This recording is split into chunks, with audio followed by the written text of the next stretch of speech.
Good morning, students. Today we are going to discuss Guillain-Barré syndrome. So, I hope I'm audible to everyone. Guillain-Barré syndrome is an autoimmune disorder. It is a post-infectious polyneuropathy. It is also referred to as Landry's ascending paralysis. So, GBS basically is an autoimmune disorder and it occurs after some typical infections. And what do you mean by polyneuropathy? Many nerves are affected. The hallmark of Guillain-Barré syndrome is it involves mainly motor nerves. So it's definitely a motor component which is more prominent in this syndrome. Sometimes sensory nerve roots may be involved and rarely the autonomic nerves may be involved. Guillain-Barré affects all the ages, not only in children but also adults, but it is more common in children as compared to adults. And GB syndrome is not an hereditary disorder; it is an acquired disorder. Okay, so Guillain-Barré syndrome is an autoimmune disorder which mainly affects the motor nerves. What are the clinical features? The onset of weakness is preceded by gastrointestinal or respiratory infection. What do you mean by this? If you see a patient of Guillain-Barré syndrome and you go back and ask the past history, the history what you will get is child has been suffering from diarrhea or respiratory tract infection some 2 or 3 weeks back. So which are the common organisms which cause gastrointestinal infections which may be followed by Guillain-Barré syndrome. So these gastrointestinal infections are mainly caused by Campylobacter jejuni or Helicobacter pylori. So these organisms are predominantly isolated from patients who later suffered from GB syndrome.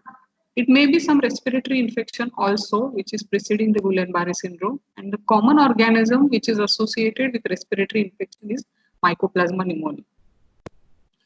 Not only gastrointestinal and respiratory infections, but Guillain-Barré syndrome can follow other infections like infectious mononucleosis, which is caused by Epstein-Barr virus. It can also be seen after infections like Lyme's disease, cytomegalovirus infections, and Zika virus infection. GB syndrome is also seen to follow some vaccinations, like if the child is immunized by rabies vaccine or an influenza vaccine or a conjugate meningococcal vaccine type C.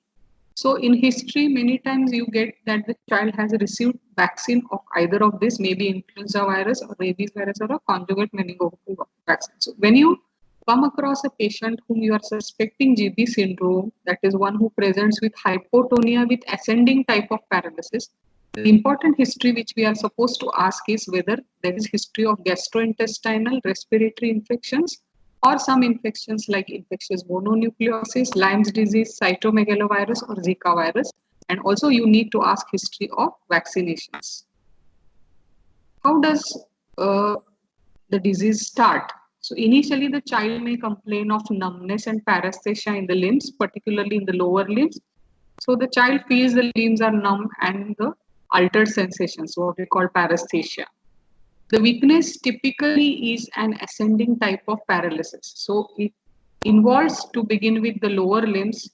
The child may complain of severe back pain, radicular back pain or myalgia, and this makes the child very irritable.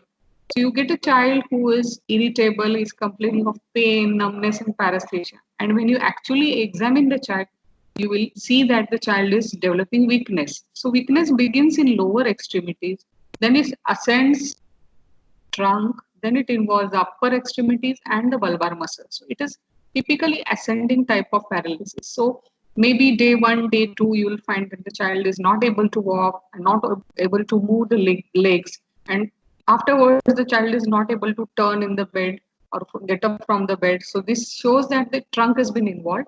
And later the upper extremities are involved. So the child will not be using his upper extremities for any useful activity. And the disease may progress to bulbar muscles, which is life-threatening. The typical weakness of Guillain-Barré syndrome is always symmetrical. Okay, so both sides are involved. It is not that only one leg is involved and the other is not involved. If the weakness is asymmetric, it is less likely to be Guillain-Barré syndrome. So the hallmark of GB syndrome is weakness is always symmetrical. What do you mean by that? Both sides are involved. Let it be the lower limb or the upper limb. It progresses slowly over days and weeks. So maybe 4 days the child is develop weakness in the lower limb.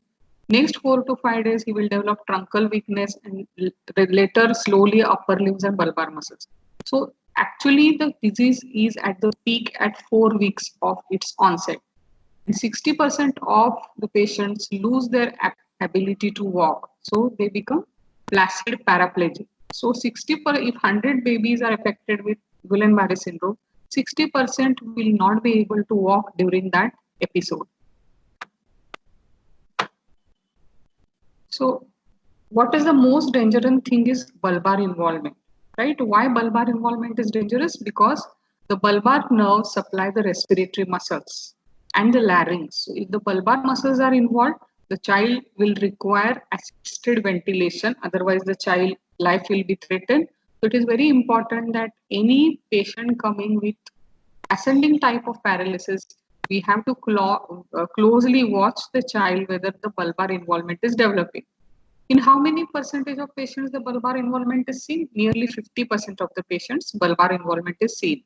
What it leads to? It results in respiratory insufficiency. Now, if you have a patient in the ward, he has hypotonia, truncal muscle weakness, and gradually the upper limb weakness. And if you go for round and see that patient, if the patient is having dysphagia, okay, so he's not able to swallow, or you see facial weakness developing, that is a sign that the child is probably going in respiratory failure, and you have to keep everything ready like bag and mask ventilation initially and intubate and ventilate the child. So standby ventilator is always kept, and the child should be nursed in a PICU setting. So dysphagia and facial weakness are the signs of impending respiratory failure. So we go for round when you talk with the patient. If the patient is having difficulty in talking to you, is not able to swallow, and the face is being involved, this tells you that you have to ready with the child to ventilate. There is interference with swallowing and saliva control because the bulbar muscles are involved. So the swallowing reflex is not is absent. Okay, the child also cannot control the saliva. So all this leads to aspiration. Even in intubated patients, because we use uncuffed tubes in children below 8 years. So in these children, there is higher risk of getting aspiration. So what happens? A child who you have ventilated for respiratory failure, where lungs are absolutely normal to begin with, but if we do not take care of the upper airway secretions, the child may aspirate and land up into pneumonia, chemical pneumonia.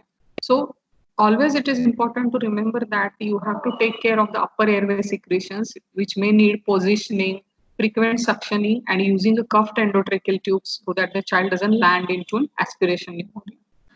Vocal cord palsy can also lead to dyspnea. Okay, so vocal cord palsy may be associated with GB syndrome, and the first manifestation will be hoarseness of voice. So, hoarseness of voice and dyspnea may also suggest vocal cord palsy. So, the point is the bulbar involvement is can be very severe and can be life threatening for the patient. So it is very important that a patient who is not able to walk, you monitor closely how the paralysis is progressing, and when the child shows respiratory insufficiency, you need to ventilate the child.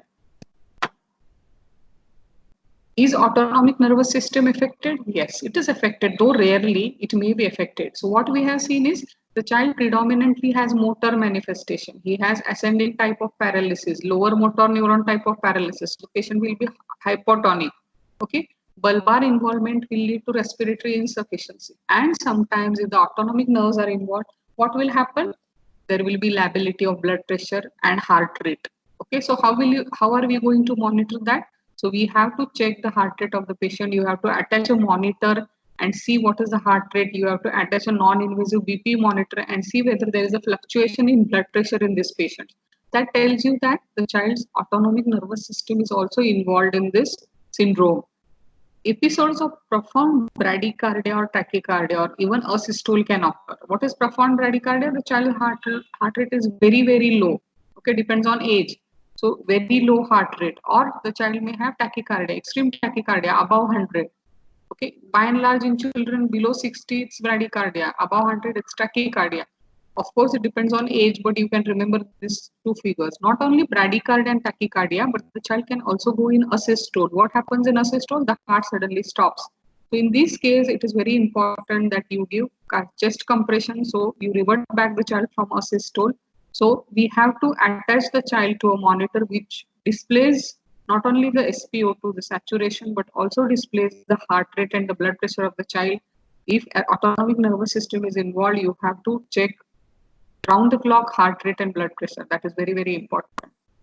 Because autonomic instability can be life threatening, as I said. If it leads to asystole, the child will go in cardiac arrest.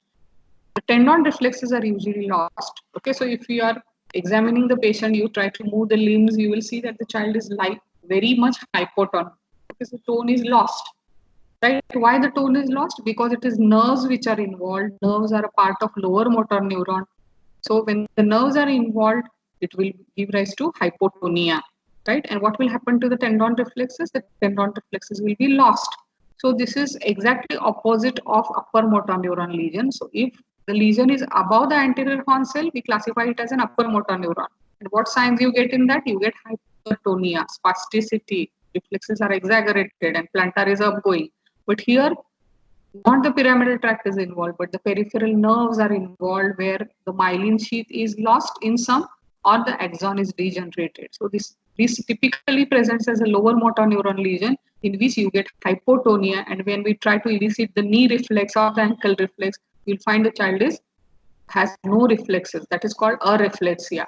But you may also get hyporeflexia. What do you mean by hyporeflexia? The reflexes are present, but they are very mild or very slow reflexes. So the child can have areflexia or hyporeflexia.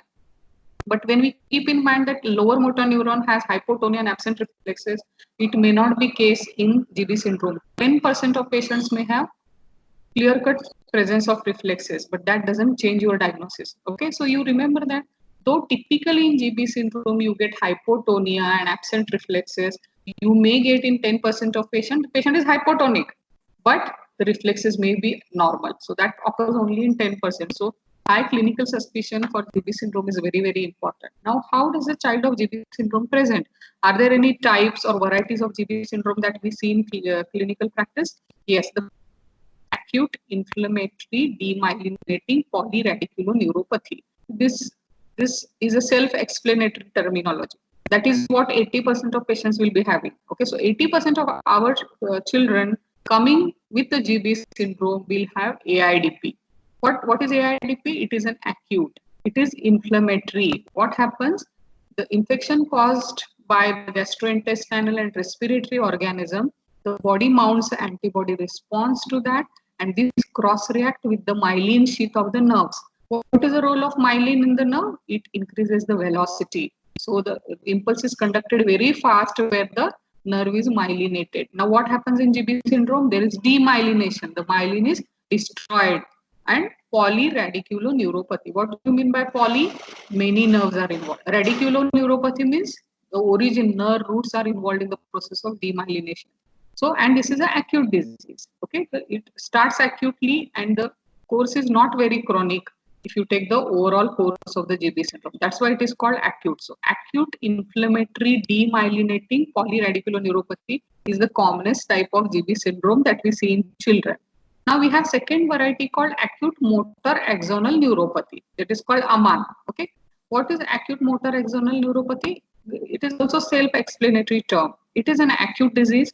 It affects predominantly the motor axons. So only motor axons are affected, right? So not the myelin sheath. Here myelin sheath may or may not be destroyed, but predominantly there is axonal degeneration.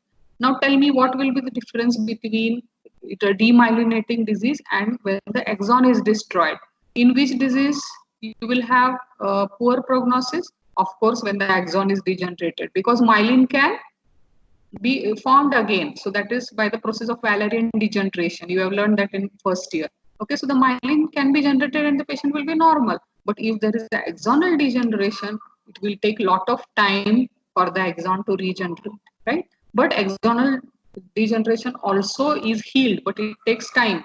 So if you compare AIDP and AMAN, what is the difference? AIDP is a demyelinating disease. Only myelin is affected. And AMAN is axonal neuropathy, where the axon is involved. The third type is acute motor sensory axonal neuropathy, that is AMSAN. Okay, now what is the difference? It is same like AMAN, but you also have sensory nerve root involvement or sensory nerve involvement in form of axonal injury. So the child will have motor involvement and sensory involvement as well, and not the sheath, but the axons are degenerated. Now these are the three common types of GB syndrome that you see in your practice. Okay, so it is AIDP, AMAN, and AMSAN. These are the common things. AIDP is more common, the prognosis is better than the other disorder. The fourth common variety is Miller-Fisher syndrome, where the eyes are also involved. So there is optic neuritis along with the involvement of the eyes. It is also associated with hypotonia, but you have ocular involvement in Miller-Fisher syndrome and polyneuritis cranialis. So only cranial nerves are involved. So in the form of cranial nerve involvement. If you see this picture, right? What you see in this picture, it is classical Guillain-Barré syndrome. This child started with the lower limb weakness, then it progressed to the trunk, then the upper limbs are involved, then the neck muscles are involved, and then the face and the respiratory muscles. Okay, so it progresses over 4 weeks of period. This is typical of classical Guillain-Barré syndrome. What is this paraparetic GPS? This is actually better than this. Okay, what is paraparetic? The weakness starts in the lower limb, it goes up to the lower limbs but does not progress thereafter. So the child will have only lower limb weakness, right? And if you check the upper limb, the bulbar muscles, everything is normal. The child is conscious, he doesn't have any respiratory insufficiency. The disease halt after affecting the lower limbs. Okay, still the prognosis is better, but we call it as a paraparetic syndrome. Remember that when the government is doing a survey for acute flaccid paralysis, we have to notify GB syndrome also because it's one of a flaccid paralysis, right? Now, third variety, what you see here is pharyngeal cervical brachial weakness. What do you mean by that? The nerve supplying the upper limbs, that is coming to the brachial plexus, and the cervical and the pharyngeal nerves are affected. So how the child will have present? The child will present with upper limb weakness only and with the involvement of pharynx leading to pulling of the secretions and maybe needing ventilation. Okay. So pharyngeal, cervical and brachial weakness, right? This is the third variety. What is this? Bifacial weakness with paresthesia. Okay. So in this patient, the child has bilateral weakness. Okay. So whole face is involved, only the face is involved. Other limbs and all, everything is normal. So this is a variant of GB syndrome. Even then it is a GB syndrome. Okay, so nowadays, initially when AFP was updated, that's why they have asked even facial palsy should be notified. Okay, so you might feel that this is a facial palsy, but actually it is a part of GB syndrome. Miller-Fisher syndrome, we already discussed ophthalmic involvement and Bickerstaff brainstem encephalitis. So in this, the child has ocular involvement, plus he will have respiratory insufficiency and may require respiratory support. Okay, so we have seen this variety of GB syndromes, the classical GB syndrome and the subtypes. Like what I want you to remember is AMAN and AMSAN and Miller-Fisher because these are common. Now, typically, as we discussed, the child may have ascending type of paralysis. But what are the conditions, if present, you should be doubting your diagnosis of GBS. So if any one of this is present, you have to evaluate the child further because this may not be GB syndrome. So what are the clues that tell you that probably this is not GB syndrome? Okay, so fever at onset. If the child has fever at onset, probably this is not a criteria to diagnose GB syndrome. Okay, fever indicates that there is infection. What is GB syndrome? It is not infection. It is post-infectious immunological disorder. So there is no reason why the child should have fever. So if the child presents with fever and weakness, you should be on high alert as that you are not missing anything else. There is sharp spinal cord and sensory level. Okay, so you find that at say maybe T7, T6 there is a level or L2 there is a level. Means below, above that everything is normal, below that everything is abnormal. So in GB syndrome, you never get a sharp spinal cord level. If you get that level, it may be transverse myelitis and not necessarily GB syndrome. Okay, so in that condition, MRI will help you to differentiate between GB syndrome and spinal cord disorder like transverse myelitis. If the child has bladder and bowel dysfunction at onset, remember that bowel bladder involvement is not very common in GB syndrome. Okay, so at beginning, if there is a bladder bowel involvement or the persistence of bladder bowel involvement, even though the child has recovered, that is not a feature of GB syndrome. So the child who has fever at onset, he has a sharp spinal cord level, or he has bladder and bowel dysfunction which persists long, you have to think whether you are missing anything, and this probably is not a GB syndrome. If the child has only sensory signs and no motor signs, GB syndrome predominantly affects the motor nerves. So only if the sensory nerves are involved that the child is getting paresthesia, pain, altered temperature, pain sensation, that is a point against the diagnosis of GB syndrome. So you have to see whether it's only motor involvement or it's sensory with motor or only sensory. If the child has only sensory involvement, it is less likely to be GB syndrome.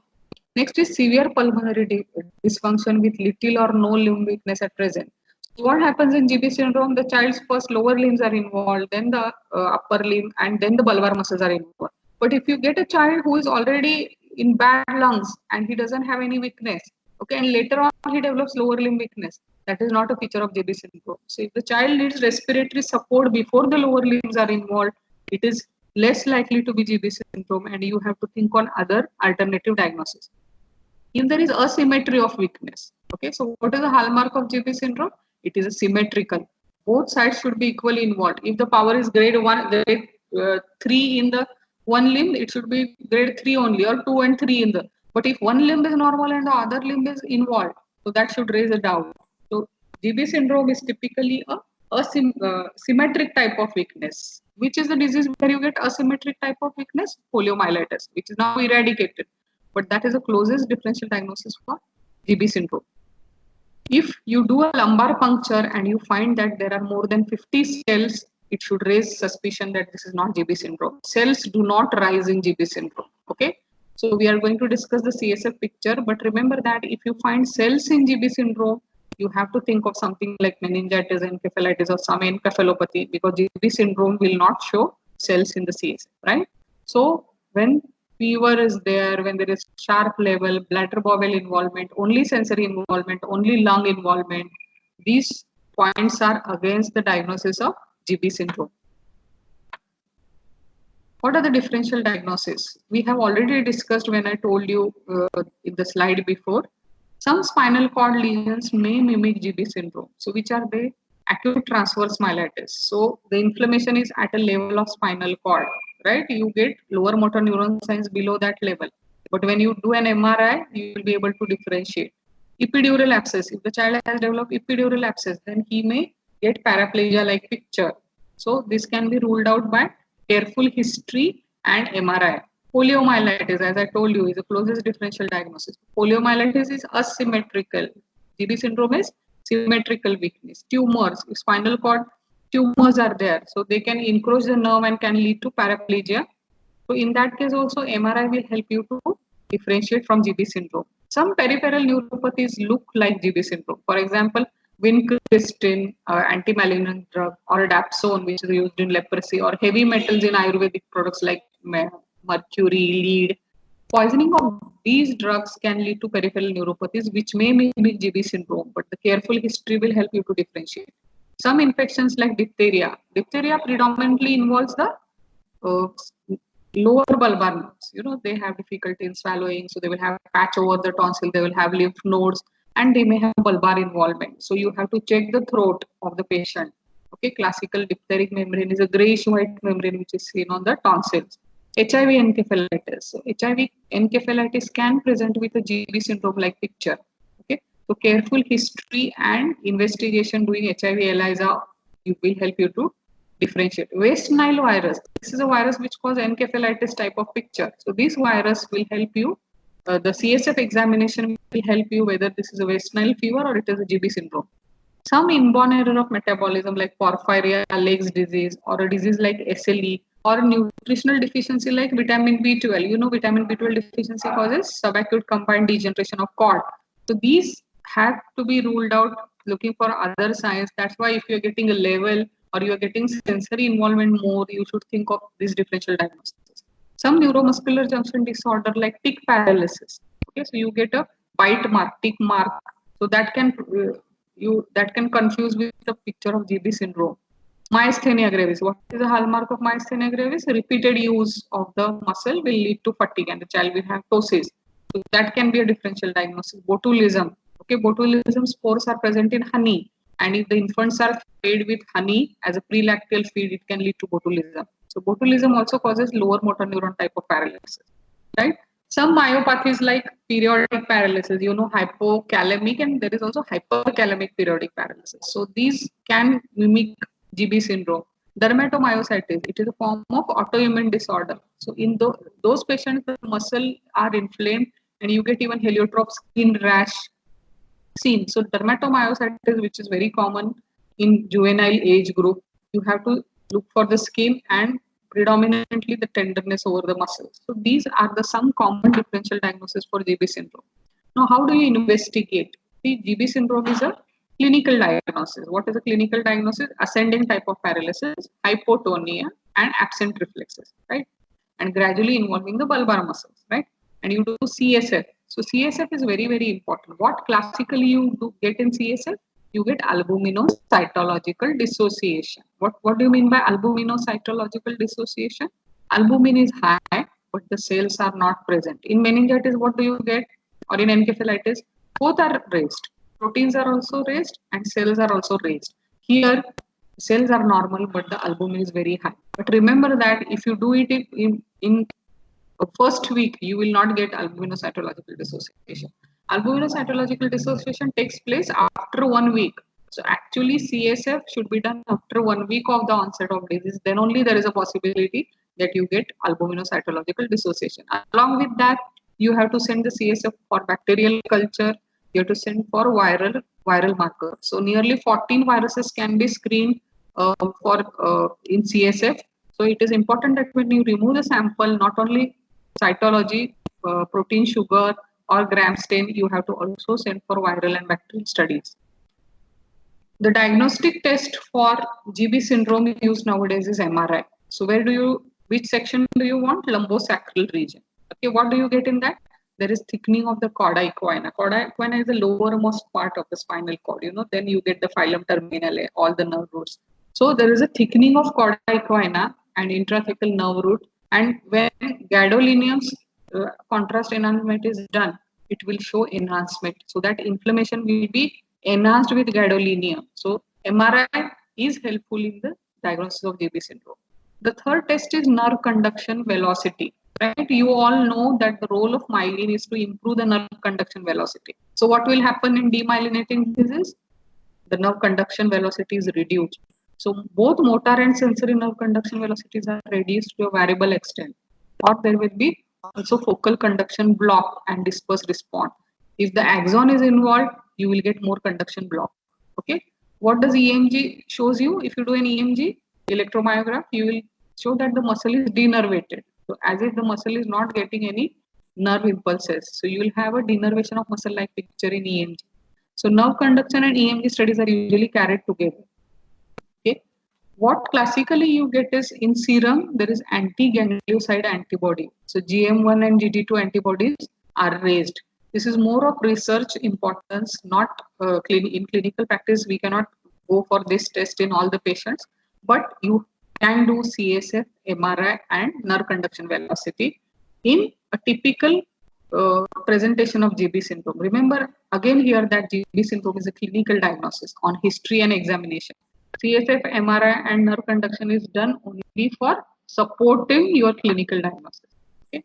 Now, this is the algorithm what you get in how you go about in GB syndrome. So, how do you diagnose GB syndrome? So, as I told you, it is a clinical diagnosis. After 1 week, you can do CSF, do MRI. So, you admit the patient in ICU setting. Why you want to admit in ICU setting? Because if it is a progressive paralysis, the child may go into respiratory insufficiency. He may not be able to manage his upper airway secretion and he requires a good nursing care and ventilation. So this child will be managed in the ICU.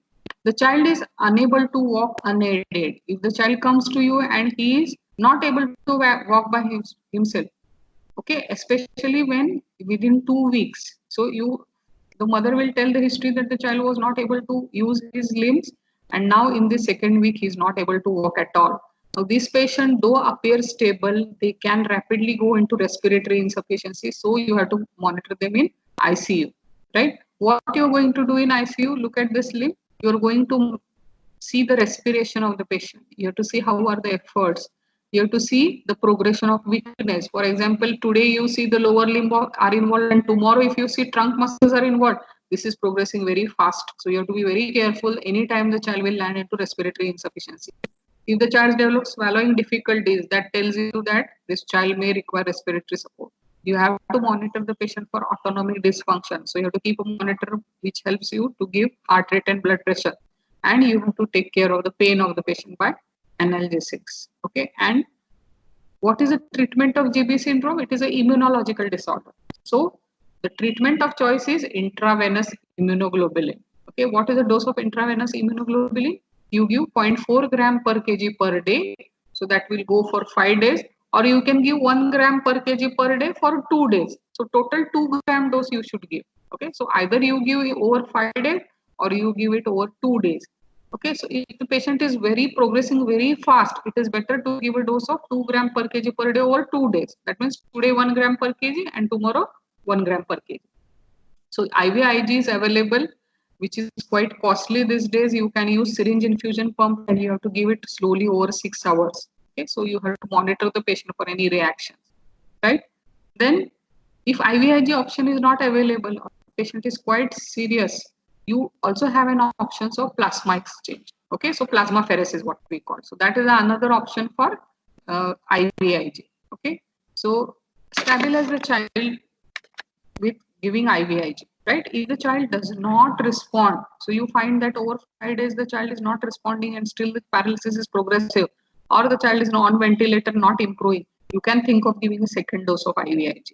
Okay, with the same dose. So you can give 1 gram per kg over 2 days or 0.4 gram per kg over 5 days, right? So you have given IVIG second dose. Okay. If there is acute onset of chronic inflammatory demyelinating, what is chronic? Which is continuing beyond the 4 weeks. So the weakness is supposed to peak at 4 weeks and then getting better. But if it is becoming chronic, you may have to think of other options, right? So you can think of third IVIG. So third dose of IVIG can be tried, or the second option what you have is steroids. Okay, but confirming the diagnosis of GB syndrome is very, very important before giving steroids, right? Steroid can do more harm in some encephalitis syndrome. So IVIG, if there is no option or no response after 3 doses of IVIG, you can think of giving dexamethasone. What are the complications which the child can develop because of he's bedridden for so long? He can develop venous thrombosis. So to prevent that, ambulation, physiotherapy is very, very important. The child is lying on the bed for 4 to 6 weeks, so pressure ulcers can develop, pulmonary infections can develop because of aspiration, right? So what you are going to do apart from IVIG, you are going to start physiotherapy, you are going to start rehabilitation, you are going to start speech therapy and psychological help. Patient support group is very, very important in these patients, right? Okay, so even though the child recovers from the paralysis, the fatigue can last for 6 months or a year. So the child will not be feeling normal till 6 months to 1 year. So your treatment doesn't end with giving IVIG and getting the child out of ventilator. The child is going to have a lot of problem over 6 months to 1 year to recover from the disease, and the parents require a lot of support with respect to the importance of adherence to physiotherapy. How is the prognosis?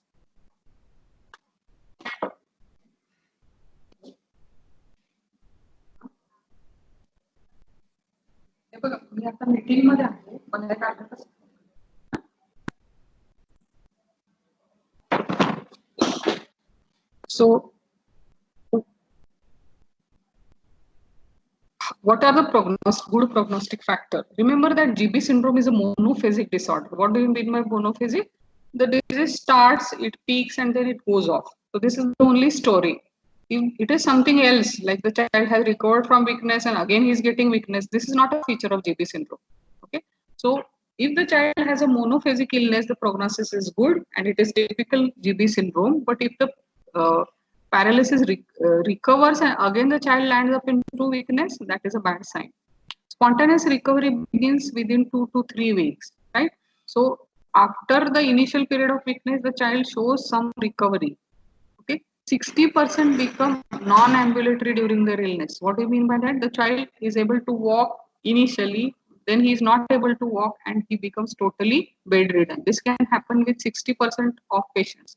Most of them eventually regain strength. So they are not left with residual paralysis, right? When a person recovers from GB syndrome, he recovers completely.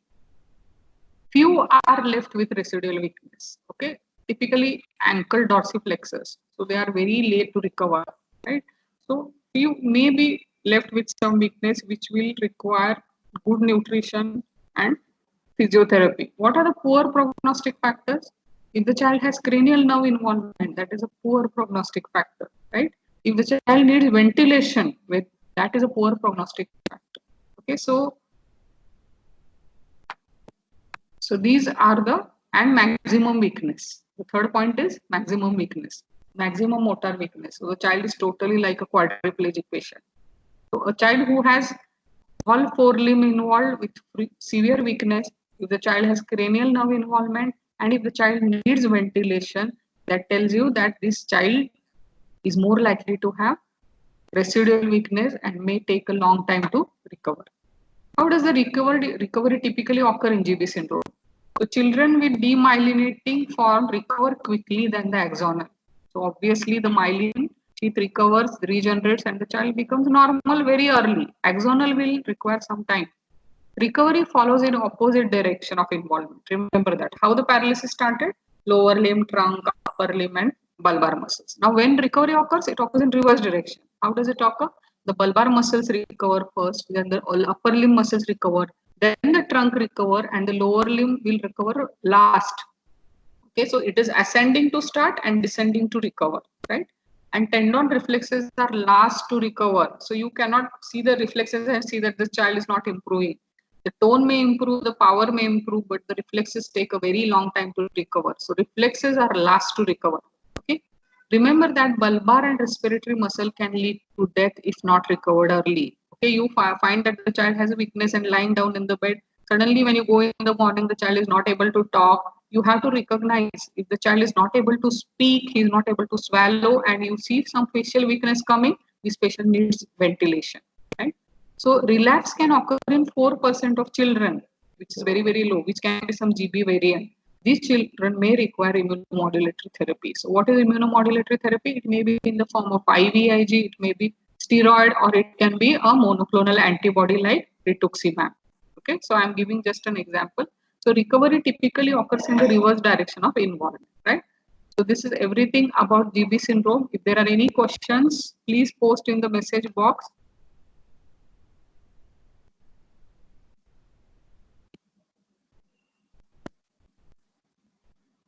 Okay, any query, any question, you can unmute yourself and you can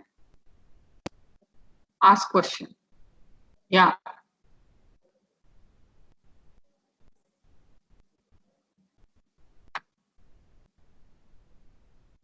Okay, you can unmute.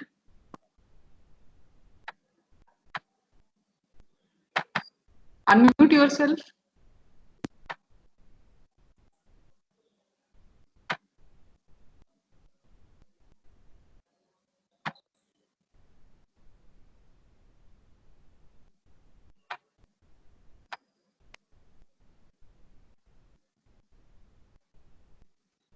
I'm not able to hear you.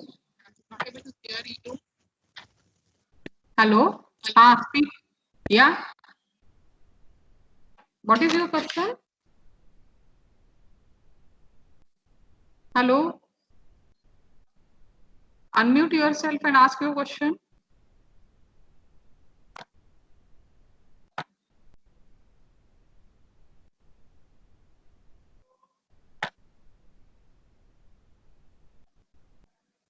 If there is some problem, you can type in the message box.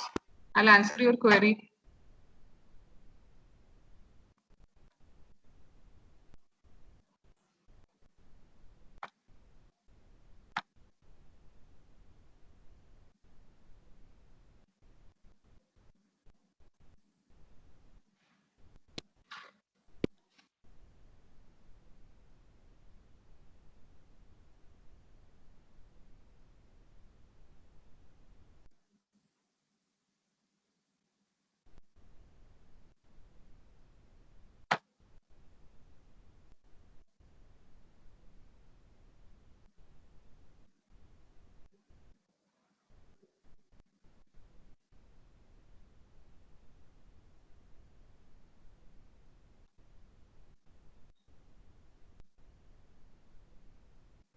I have unmuted all the participants. If anyone has any query, please unmute and ask your question.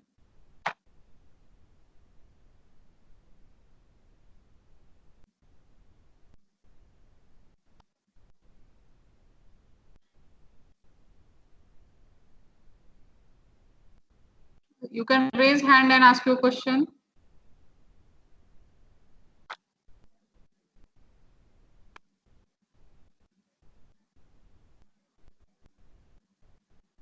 Yes, steroids should not be used in GB syndrome. That is right.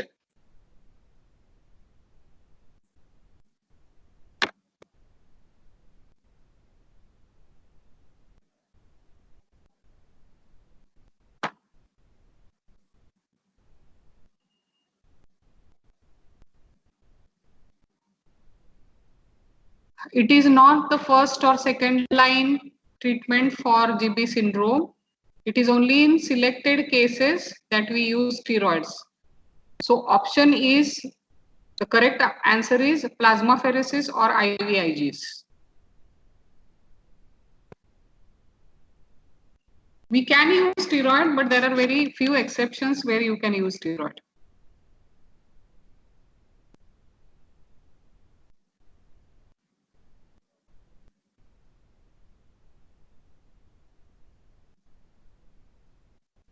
In which cases?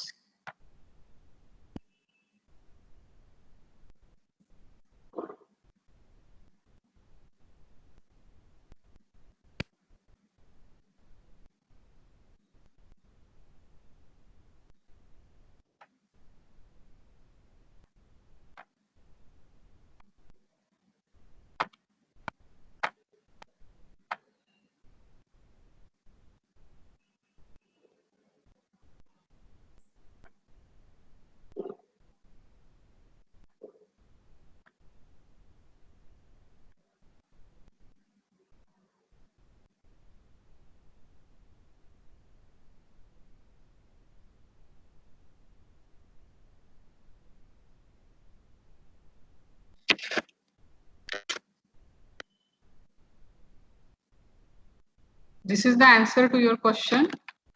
So see this flow chart. Acute onset chronic inflammatory demyelinating polyneuropathy. Okay, 3 or more deteriorations or any deterioration after 6 weeks require consideration of retreatment with IVIG or with steroids. Okay, so acute onset chronic inflammatory demyelinating neuropathy. So just note down this flow chart.